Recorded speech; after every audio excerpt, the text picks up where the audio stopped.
Your president is in the air and returning to Washington. I know he's going to return to the support of Trump supporters like you.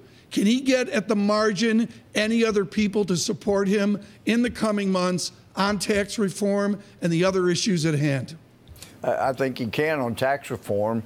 Of course, it seems that there are 2 or 3 people in the Senate in our party that enjoy sticking it to President Trump. But I think you'll see some people get serious and come on board, because with the tax cuts, if they're significant enough, they really will help our economy. So I kept pushing President Trump each time I'd see him this year.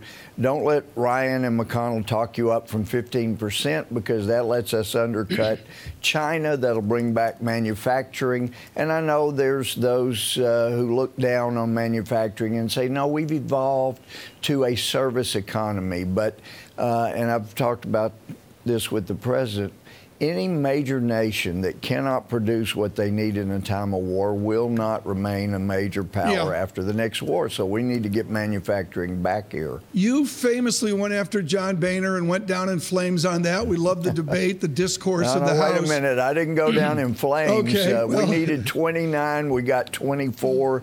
And the goal was to get to a second ballot, get a compromise candidate. And it took 8-9 months after that vote, but we did get a different speaker. I'll stand corrected because of my efforts. I'll stand corrected on the level of the flames. What I will say is Democrats just did very well across this nation, and particularly in the state of Virginia. Does Speaker Ryan and Leader McConnell, do they have the support of Democrats, and do they need support of Democrats to get anything done over the next 3, 4, 5 months on Capitol Hill?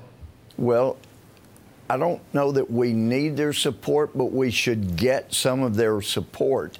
That was one of the big mistakes of Obamacare, and I think if John Dingell had been left as chairman of the Committee of Jurisdiction instead of yanking him and putting Henry Waxman in, you would have had a health care bill that involved some Republicans, and we wouldn't have Republicans trying to repeal it as being such a disaster. But so we don't need them, but it would certainly be good to have them. It'll make for a better, longer standing tax code. And I think in the end, if we do the right things, then we will pick up some Democratic votes. What is the strength of the Tea Party and the broader ultra-conservative movement today? There's been so many back and forth and the sexual harassment stuff and the gentleman from Alabama and all that. What's the coalescence of evangelical Christians and the ultra-right in America right now? Is it fractured? Is it damaged? Or do they still stand strong?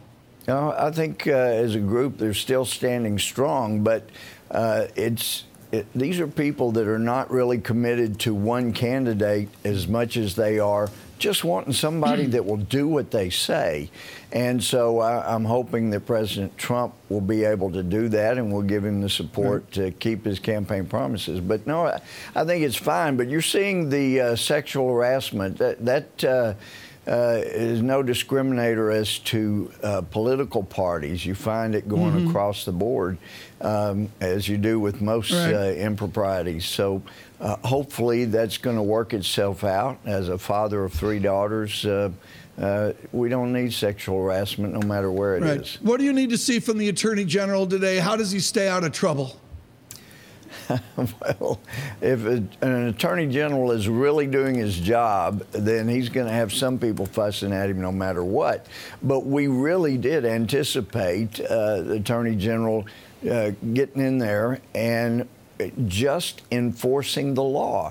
I mean, Obama administration kept screaming for more gun control laws, and they had fewer gun violation prosecutions than any generation, any presidency in this generation. So hopefully we're going to see that, but we're going to find out. And I think the revelation yesterday that actually the Attorney General, after remaining mute for so long on some of these important issues.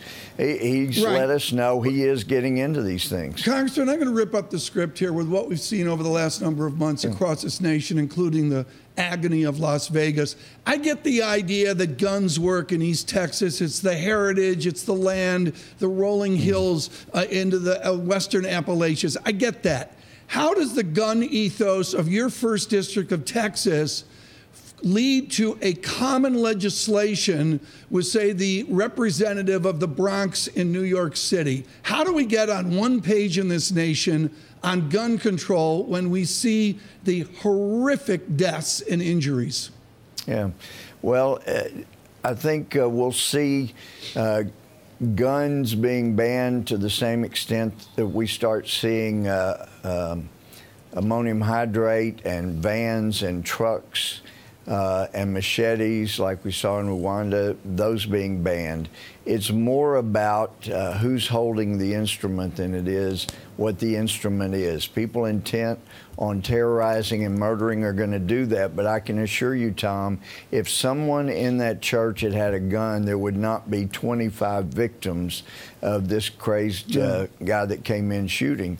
And that's not the ethos of every person in East Texas, but 75% understand guns are offensive or they're defensive.